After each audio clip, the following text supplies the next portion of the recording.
Всем привет, подписчики канала и случайные прохожие. Сразу оговорюсь, видеоряд взят из старых моих роликов. Как говорится, сильно не обращайте на него внимания.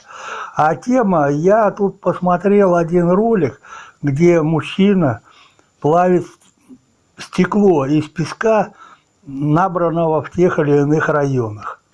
А к чему я? Зачастую мы берем или покупаем песок там или грунт, чаще всего фракция песка из тех или иных районах. А здесь он плавит стекло, и здесь четко видно, какие примеси присутствуют в этом песке. И вредны они или безвредны, это уже вам решать. Также я порассуждаю об этом аргелите, горелике, который я применяю, и нужен ли он вам вообще. А аргелит это, конечно, не научная моя статья, ну кое-какие я там сделал, информацию прочитал. Ну, в общем, смотрите. Теперь мы с вами можем поэкспериментировать с другими видами песка. Смотрите, их здесь еще 6.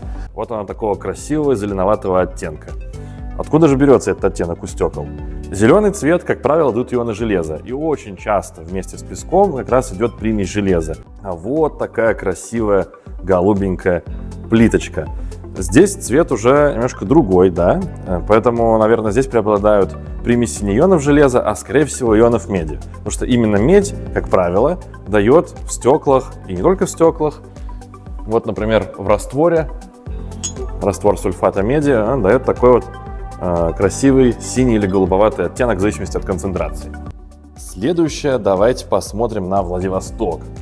Оно прям вот конкретно зеленое, то есть, скорее всего, здесь много примесей железа, стекло с Алтая. То есть, большая часть примесей здесь это ионы железа, а все остальное это уже нужен химанализ, чтобы в этом разобраться. Дальше у нас есть стекло из песка из Ленинградской области, из тех шахт, где его добавляли для стекольного завода ранее. Стекло с Байкала. Ну, просвет такое то ли зеленое, то ли коричневатое. Коричневатое, я предполагаю, что это может быть связано с соединениями кобальта, потому что кобальт может давать такой цвет, но на самом деле не только кобальт. Песок из Карелии я на самом деле не особо-то и хотел плавить. Однако у стекла из песка с Карелии этот оттенок более насыщенный. Ко мне в комментариях увидел я, что один зритель смотрит мой канал и полагает, вам известно, ну, кто постоянный зритель, что я какой-то применяю горелик. Это аргелитовые породы, это отходы горно-рудной промышленности. И вот он написал, что заказал 20 килограмм этого камня. Ну, это аргелит, это по-гречески глиняный камень, скажем так. И там еще написал, что, глядя на аквариумы, вроде неплохие, решил заказать этот грунт. И там между какими-то свойствами мифическими он написал, что он якобы еще обладает свойством понижения, как же его, карбонатной, ну, понижение жесткости воды, карбонатной или там общей, к примеру. Сразу скажу, не может он понижать ни карбонатку, ни общую жесткость. У меня есть тесты, я использую этот грунт уже, наверное, более 5 лет. Я скажу единственное. Этот грунт не влияет на жесткость воды ни в том, ни в другом виде. Не понижает ее, не повышает. То есть он, скажем так, абсолютно нейтральный. И когда я почему его много везде писал в своих роликах, аргелит, горелик, аргелитовые породы, смысл этого канала был в том, что когда я его нашел, этот как грунт для аквариума, информации фактически не было. Было непонятно, будет аквариум как содержаться и будет ли он хороший или плохой. Из-за этого и был сделан этот канал. Ну, в общем, я его рекламировал, грубо говоря, рекламировал в кавычки. Никто мне за это, конечно же, не платил. Но я просто доносил информацию, что на этом камне можно содержать аквариумы.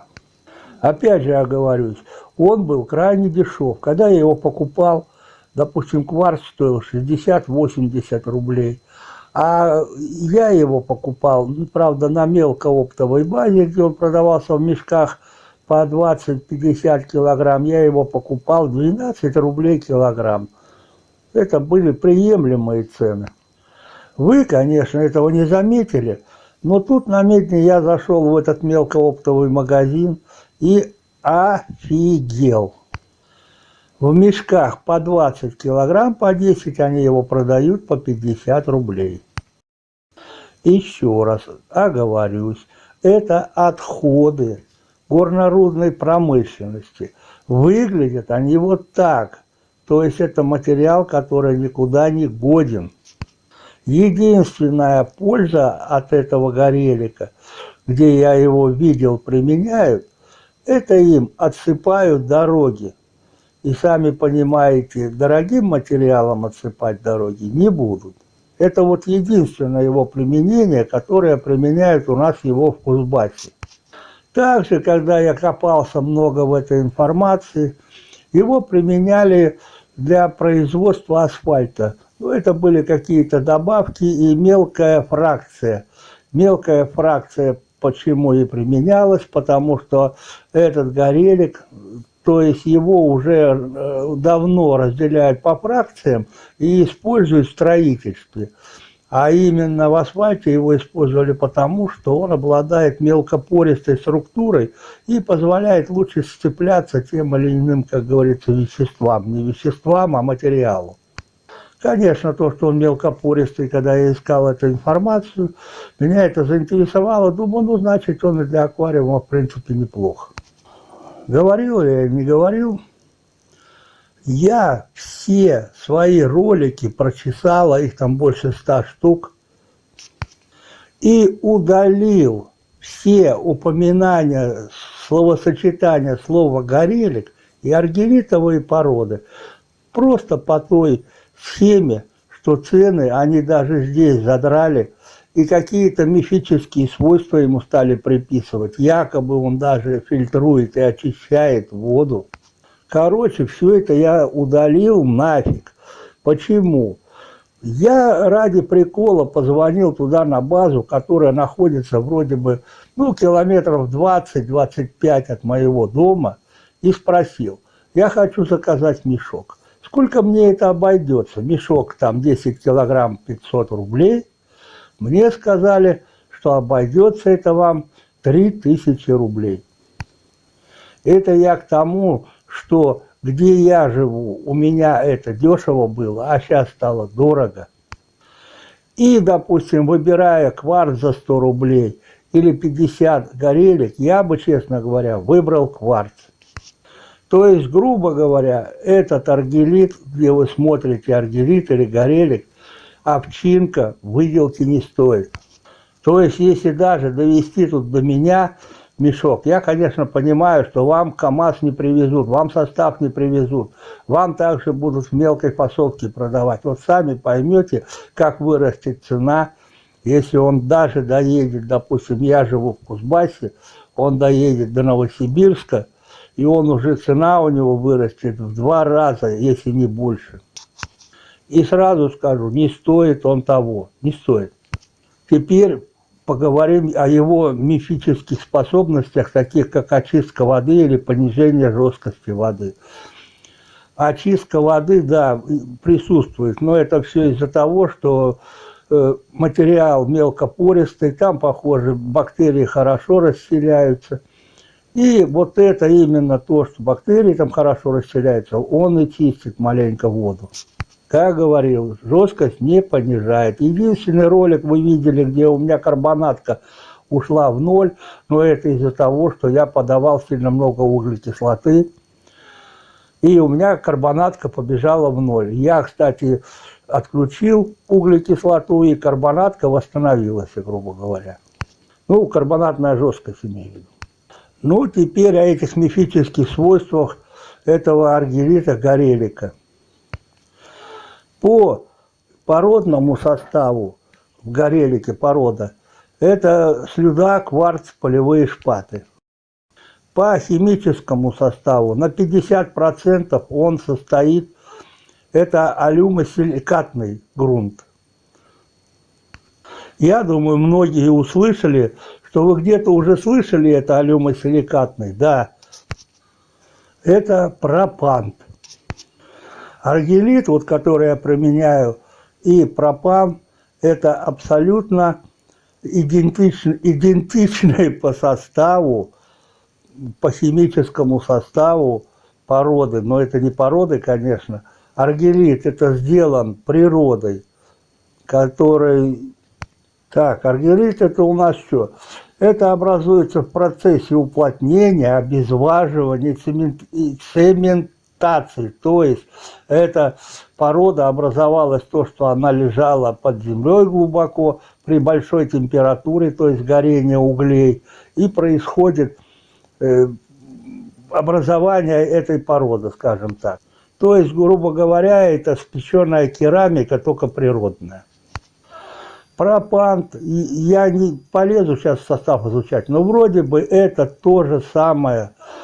Основное это глина, глиняные шарики, грубо говоря, спеченные с тем или иным составом. То есть по составу алюмосиликатный пропант и аргелит, горелик, это два схожих состава. Выбирая между вот этим гореликом и пропантом, лично бы я выбрал пропант. Также, если у более опытный, или, как сказать, любопытный пользуется самый зритель, он полезет и увидит, что в горелике есть в химическом составе, кроме алюмосиликатного состава, присутствует большое количество окислов железа. Естественно, он скажет, да нафига мне такой грунт, где железо навалом, потому что в дальнейшем я вам кое-что покажу, где железа очень много. Но там окись железа – это синоним оксида. Ну, грубо говоря, вот сейчас я читаю, бинарное соединение химического элемента кислорода, ну, в степени окисления тут 2, в котором сам кислород связан с менее электроотрицательным элементом. Но это не я такой умный, это я прочитал. Ну и в дальнейшем, если вы увидите оксиды или окислы железа и алюминия, мы не будем говорить про другие окислы и оксиды, а только оксид железа и алюминия, он абсолютно не контактирует с водой. То есть не растворяется в ней. Еще раз говорю, конкретно говорим про оксид железа и алюминия. Эта информация, уж не знаю, много ли наболтал, именно для аргелита. А вообще смысл был этого ролика то, что люди сыпят в аквариум. То есть общепризнанный грунт для аквариума – это кварц. Я посмотрел, что люди берут песок где-то там, ну, везде, где найдут. И какой состав этого песка? В этом ролике человек переплавляет этот песок, взятый с разных районов, и там отлично видно, какой материал там присутствует, химический элемент или там минерал. Вот. И так ли уж, как тут говорят некоторые блогеры, песок из реки или где-то там взятый безвреден для аквариума. Дальше вы увидите. А что в итоге получается? Как говорится, зритель скажет, ну а что ты сам бы выбрал, вот городишь, тут сидишь. На данный момент, на сегодняшнее время, именно по цене, аргелит бы я, горелик, брать не стал. Я бы выбирал между пропантом и кварцевым песком. Но кварцевый песок, который аквариум, фракция там побольше, и который продается в магазинах по дешевке, и там одна пыль. Вот тот бы я песок кварц не стал бы брать, а поискал бы все-таки хороший песок, где бы я его визуально видел, именно кварцевый. Так, ну и все, кажется, свое мнение я сказал, а вам это решать уже самим. Всем удачи, добра, мира, спасибо за просмотр и до встречи.